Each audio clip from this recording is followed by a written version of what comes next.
So I'd like to start our discussion this morning by exploring with our panelists their individual perspectives on the advancements of bio-based resources happening here in the West Kootenay, and how these how these developments are helping advance the circular economy in Canada and around the world. So let me start with Bill here. Bill, your background's in the pulp and paper industry, and I was hoping you can share your vision of what products will be coming from pulp mills in the future, and your vision of what the pulp mill of 20 years in the future may look like.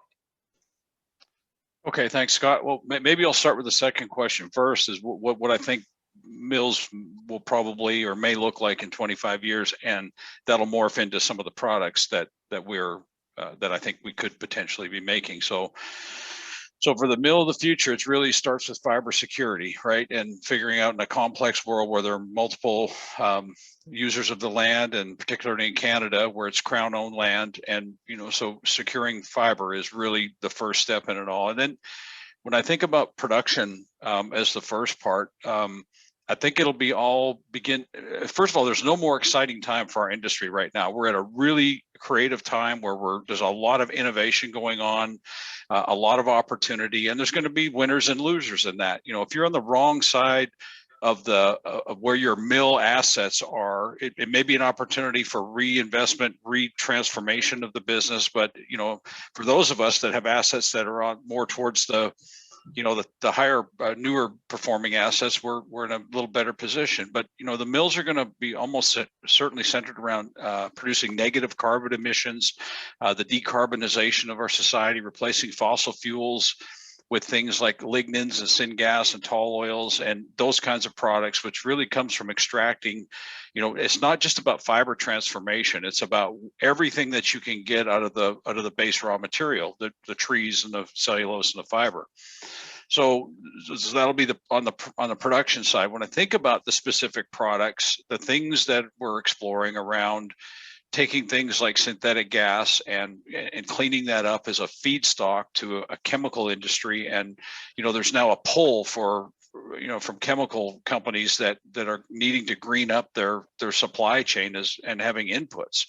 So there's some really interesting things like that. There's things around like nanocrystalline cellulose, macrocrystalline cellulose, biofilaments, and again, it's about more than just fiber transformation into pulp and into paper, the products we've always used. It's into some of these really innovative materials that are starting to be developed. And then the other thing is that the level of automation and controls that are now available, that the mill of the future is going to be a very large mill. I think mills that are less than about 550,000 tons a year, and you get to actually to a kind of a maximum, at least in North America size, because of the circle of procuring your fiber and getting it into that mill. So they're going to be large, they're going to be highly automated. They're going to take less people to operate them, but a more highly skilled and specialized type of person to be able to operate and maintain these kinds of facilities. So, I think that's what it looks like: large, highly automated, making energy efficiency, decarbonization, and figuring out what we can do with our waste streams, and a zero waste mill. Really, the fact that anything that comes out of our mill, there'll be a repurposing into how we amend it into soils or other things like that. Low emissions, zero waste, and that's the kind of future for the industry, I think.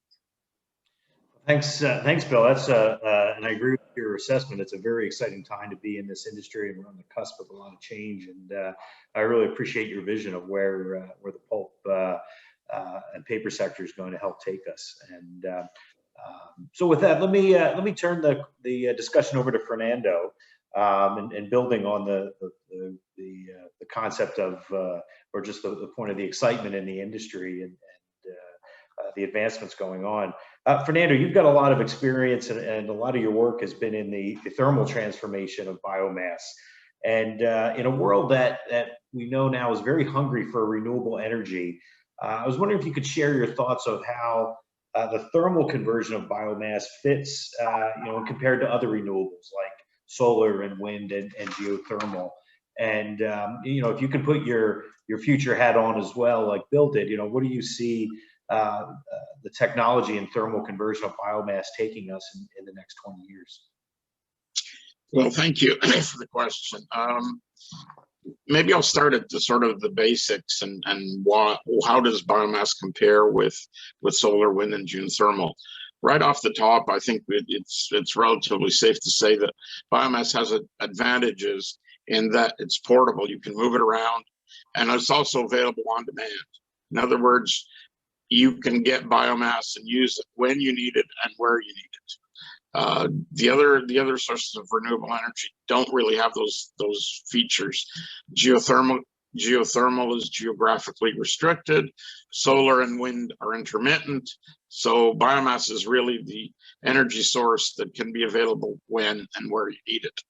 The other really important thing about biomass, and Bill has touched on some of that, and how it serves the circular economy, is that biomass is not only a source of energy, but it can also be a feedstock for industrial processes. You know, for example, biomass can be converted to biocarbon to replace coal feedstocks. So you can, for example, take biomass residues, convert those residues into biocarbon, and then either sequester that to reduce greenhouse gas emissions, but you can also provide that to a facility or industry that's using coal right now. That biocarbon can replace coal.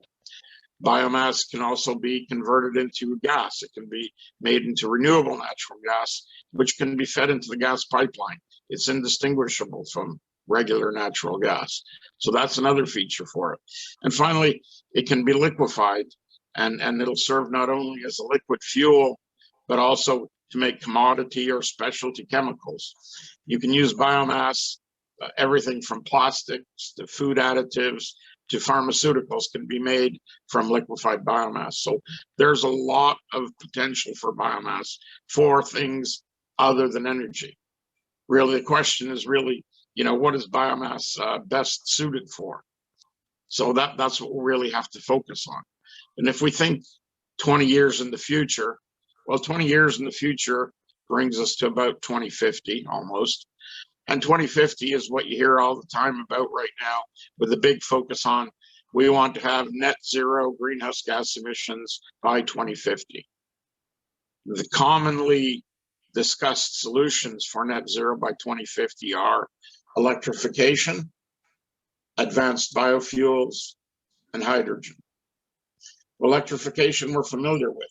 We can make electricity from biomass. You know, Mercer Celgar exports about 20 megawatts of power already. They make enough power for themselves, and they export 20 megawatts to the grid. So biomass can be used for electrification. The second aspect, and I talked about advanced biofuels, and that's because we can do electrification, and increasingly we're hearing more about electric cars, things like that. Well, if we say we can do that for cars, but we can't do that, for example, for airplanes or ships. We can't electrify everything. So for those things that we can't electrify, we can make advanced biofuels. We can make jet fuel. We can make renewable diesel from biomass.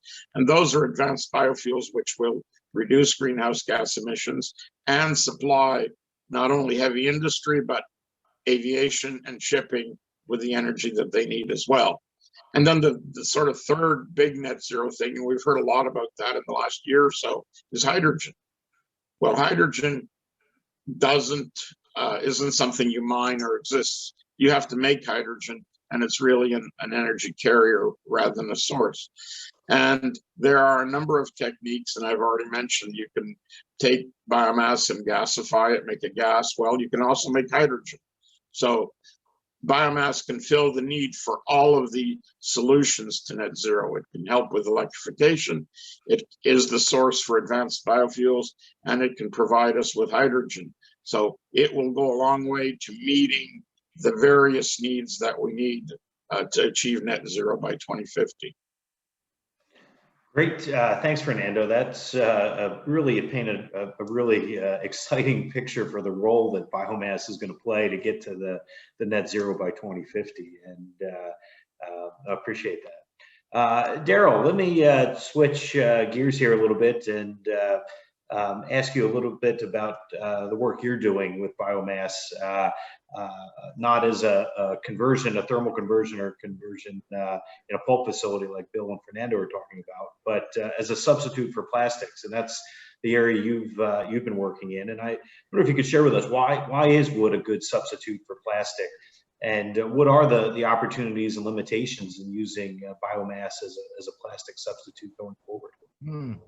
Well, thanks very much, Scott. Yeah, I think Bill and Fernando just touched on so many great points on this about where we're going with biomass in the future. But why is wood such a great replacement for plastics? Well, 200 years ago, when we started to discover how to make materials from various sources such as oil, and we were also working with wood, and we realized that if we would have kept going down that road with excuse me, with biomass, maybe we'd be in a different place we are today. But the simplicity of working with oil seemed to be a little bit more attractive. And the challenge of working with biomass is that the molecular structure of it is very complex. And this is twofold. It also means that there's a lot of advantages, a lot of benefits that we can work with it. But there's also a lot of challenges working with it to replace the types of materials that we use in our everyday lives. So it's been pretty challenging. A number of companies have been trying to do that, but it's taken a long time to work it out. I feel that we're getting there. Now, the advantages, of course, with working with biomass is that it's a renewable resource. We can, of course, let me just, if I can here, I'll just like to share my screen with me for a moment. I think, Scott, you could just, maybe you have to allow me to do it. I just want to talk a little bit about, Bill talked on a little bit about where biomass is going and the supply that's necessary and things like that. But it becomes a point where we can utilize biomass and supplies of biomass to solve some environmental issues. And I've just made you the host, Daryl, so you should be able to share your screen now. Okay, great. So hopefully everyone's seeing a picture of a lagoon right now. And so this lagoon is actually landfill leachate. You can see up here in this upper corner, this is a picture of a landfill site, and this is actually the pollution that sinks down from this site, and it's amazing how much there is. And so what we've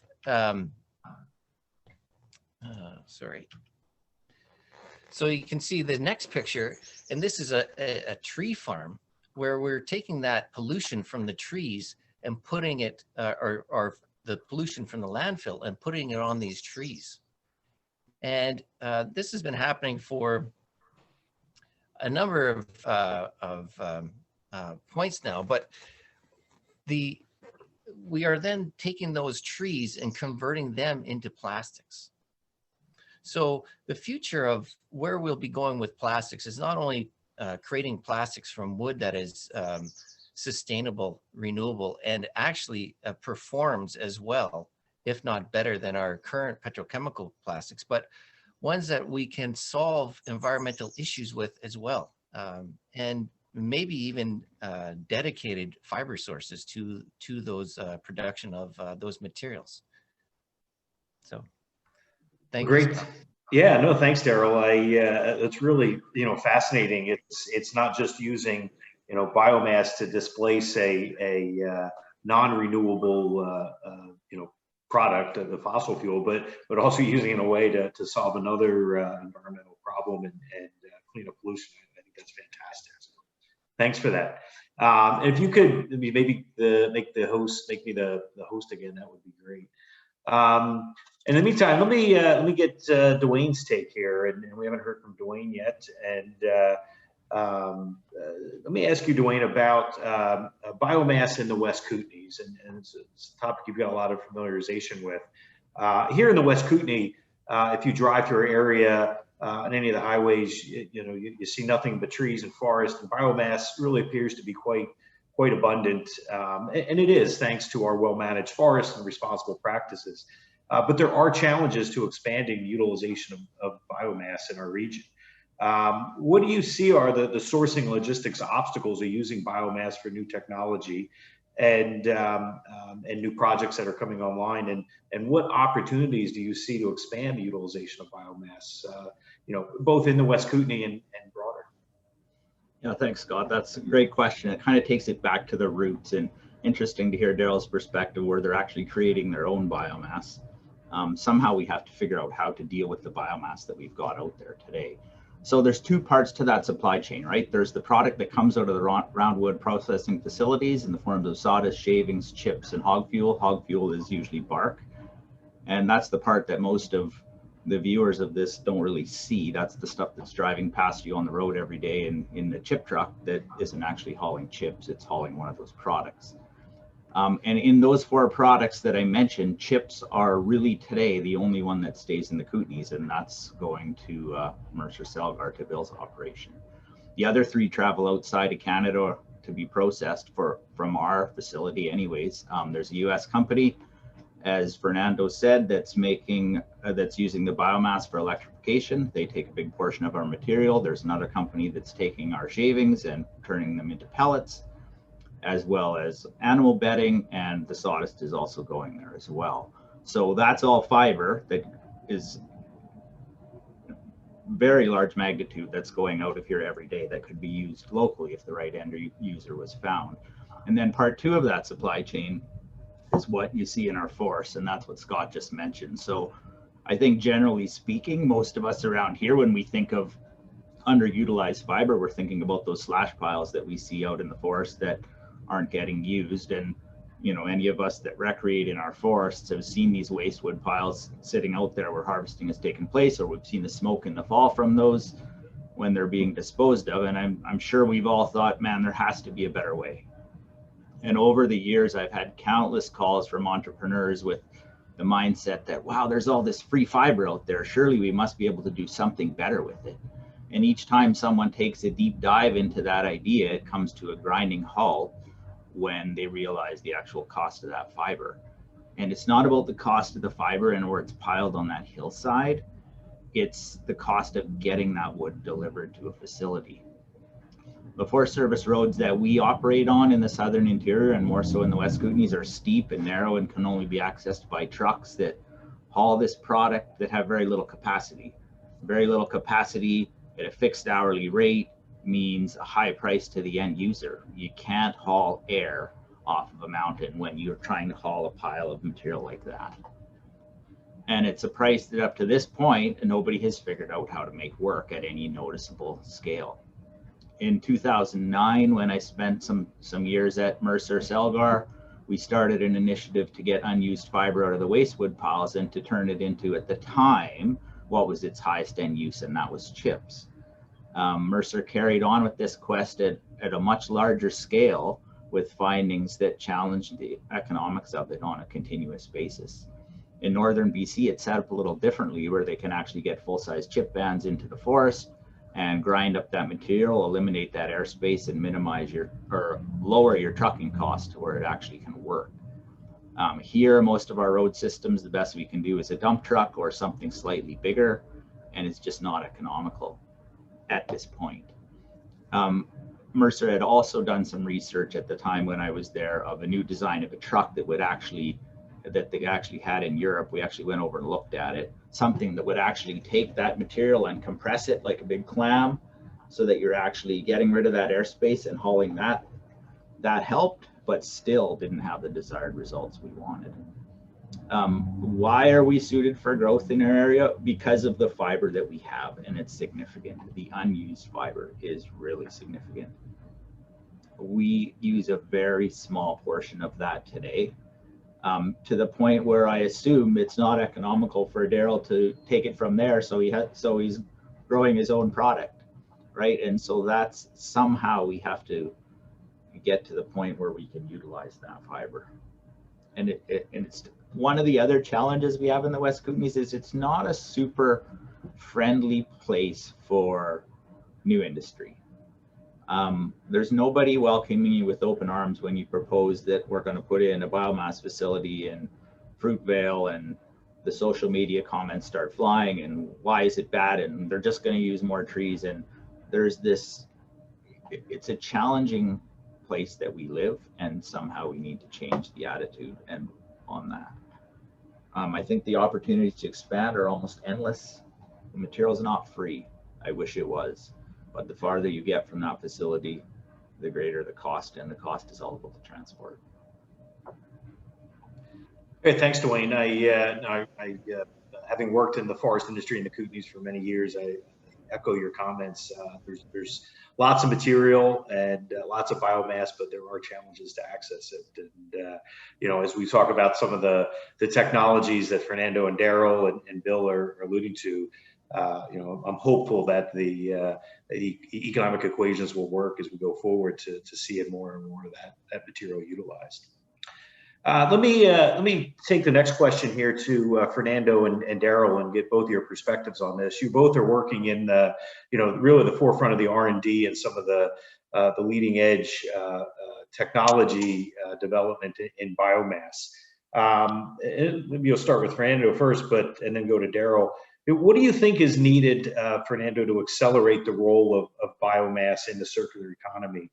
You know, and what are the challenges that you're facing with the growth and development of innovation around biomass? Thanks, Scott. There's a number of issues I think that we can touch on, and we've already heard from previous speakers about some of these. So how do we accelerate the use of biomass-based resources? I think number one and the most important is to get a better understanding of the biomass resources available. We know that in the West Kootenays, there's a lot of biomass available, but exactly how much? You know, at the beginning, we heard Bill talk about security of supply. We have to know exactly how much and whether it's accessible or not. And it isn't just what biomass resources are available, but what sustainable biomass resources are available. Sustainability is a key part of it, because the biomass has to be seen as sustainable by the public. You know, public acceptance and public perception is very important here. We just heard Dwayne talk about that, how they can immediately get on social media about something that they think is wrong. So getting a good understanding of the resources and the sustainability of them is very important. And, you know, some of this is already being done at Selkirk College. You know, there's work at Selkirk College on remote sensing, machine learning, so that we can get a good idea of what resources are available. And I think that's great. I think we need more of that. But I think that, you know, the next step beyond getting an accurate picture of what biomass is available is what's the best use for it. I mean, right now, yes, we get lumber, we get pulp and paper, etc. But there's residues. You know, Dwayne talked a lot about the different types of residues, and so we need a thorough understanding of the makeup and composition of these residues. If you're talking about something like hog fuel, it is bark. It tends to be very high in ash. That means for some of the conversions that we want to do, it may not be suitable. Forest slash, etc. There are techniques that we can use to maybe use it. But another consideration that I'm looking at right now is, what about if we just leave it in place? If we leave it in place and convert it to biocarbon, you can bury that biocarbon. That becomes a sequestration of greenhouse gases. And, you know, based on there being like carbon taxes, you can probably get money for doing that because you're removing CO2 from the air. So all of this requires us to understand not only how much biomass there is, but what it's made of, so that we can look at what's the best use for that biomass, whether it's a building material or pulp or as a source of energy. So once we have a good understanding, we can then decide which pathway we can move for that. So having that understanding, then we can move on to the next part, which we all know about, and that's money. We need money to develop these things. We need money to not only extract things from the forest, but we need to accelerate the development innovation of the different conversion pathways. Earlier, I talked about we can get biojet, renewable diesel, plastics, etc. All of those things are in their infancy. They're in the early days right now, and we need to accelerate that. That means investment from both the public and private sector. And it's not only nationally, like provincially and nationally, but internationally as well. I mean, if we talk about aviation and shipping, it's all about moving people and goods between countries and around the world. So there is an interest internationally. I know our lab is involved in people from Asia and from Europe in developing some of these pathways, but it still comes out to we need to have good investment for these. And then I think the final sort of factor to me, and is probably the most important, is the people. We have to have people trained in the circular economy, and including biomass and bioenergy and extracting things. So this region has really great biomass resources. We have some, initial programs to train people, for example, Selkirk, as I mentioned earlier.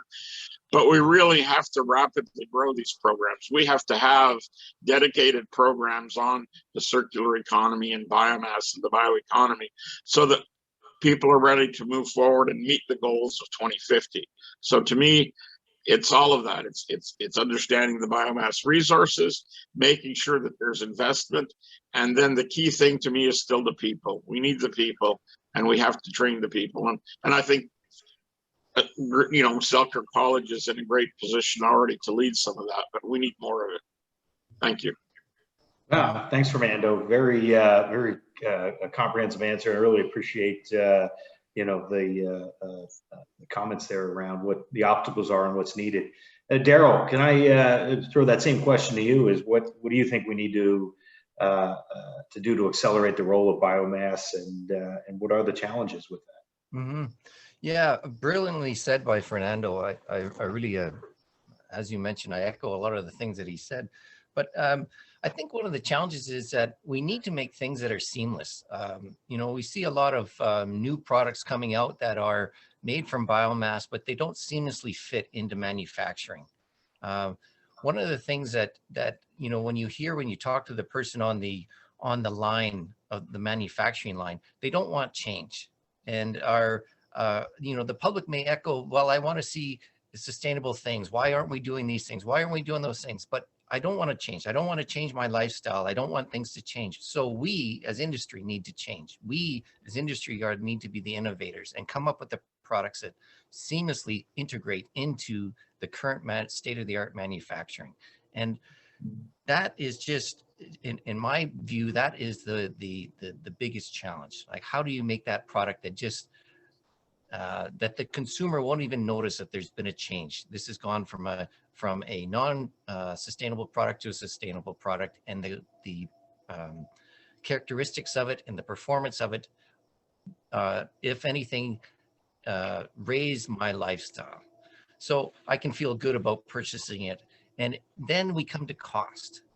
So the other challenge is that in a lot of these things, because they're new technologies and new products, the industry that you're competing with is already at such a large scale that then you have a cost factor, because the consumer may have to make a change with their dollars when they buy a product. They may have to make a choice between, is that product a consumable or a sustainable product? And if it is, am I willing to pay more dollars for it?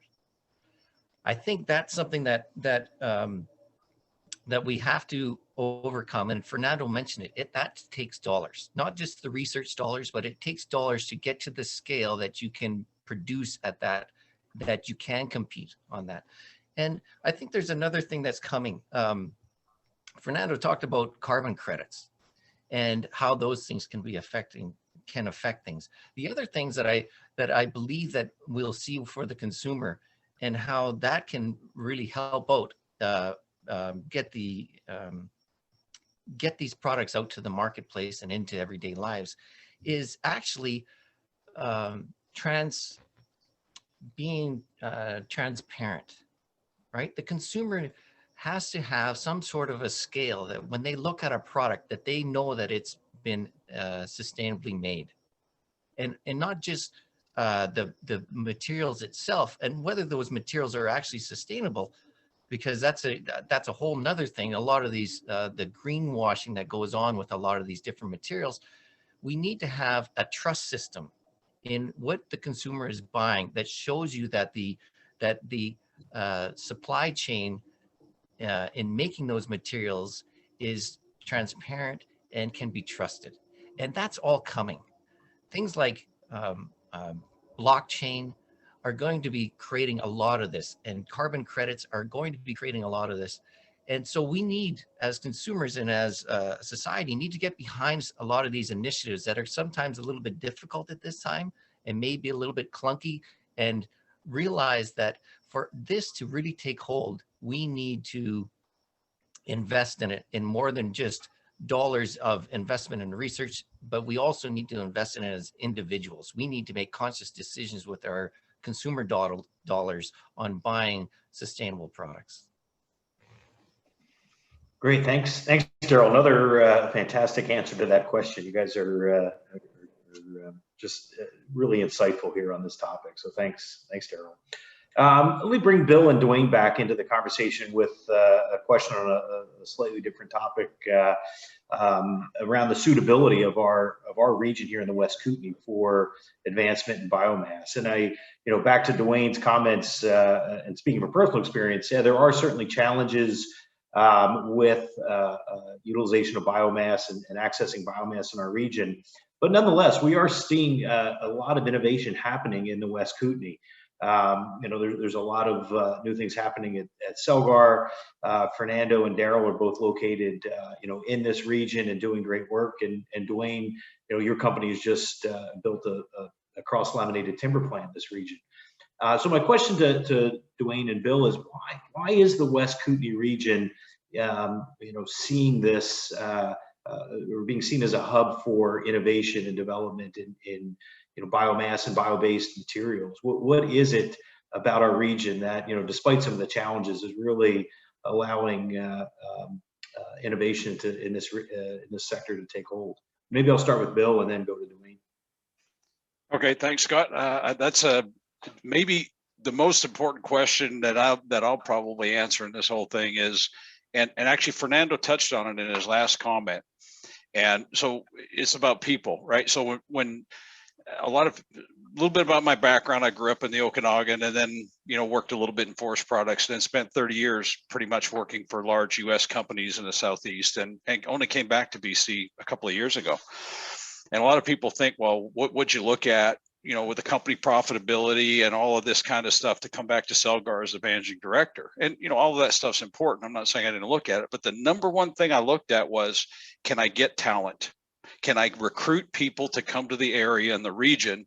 And when people ask me, what business are you in? I'm not in the pulp. I'm not in manufacturing. I'm in the people business, right?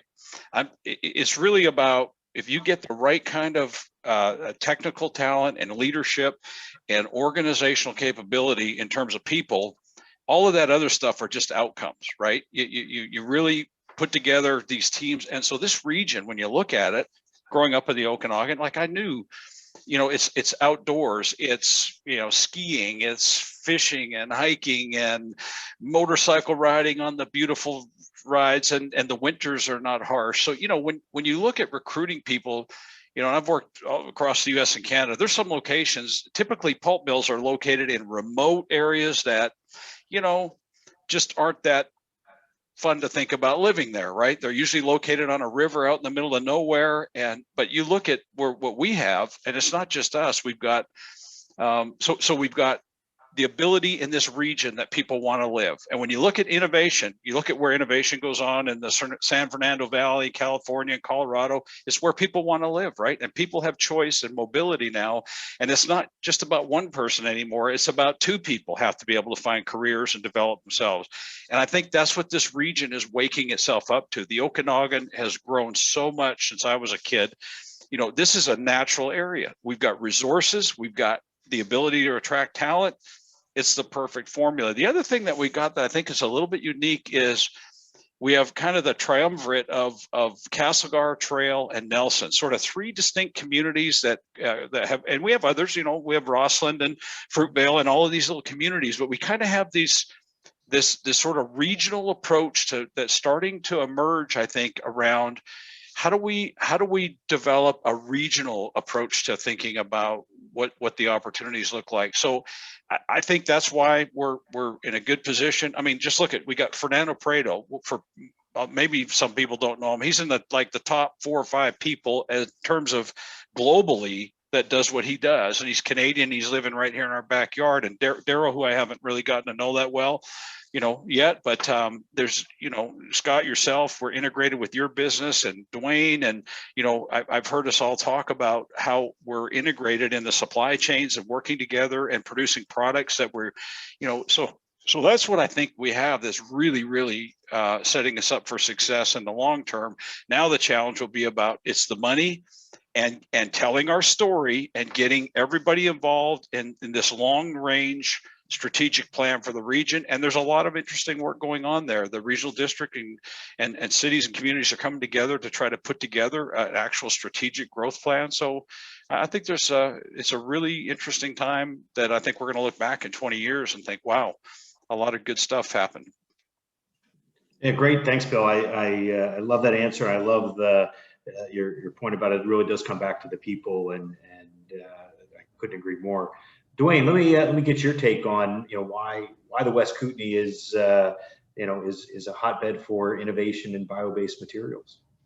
It's pretty hard to top Bill's answer there, but I mean, it's a very unique group of communities with a very diverse group of people, and you just can't believe the different people that you meet everywhere you go. And you'll meet somebody who is a school teacher in Boston that decided to move to Nelson, and somebody who is a tech person from Silicon Valley that moved to Nelson. And there's such a diverse group of people that can actually feed the industries we have. It's really quite amazing.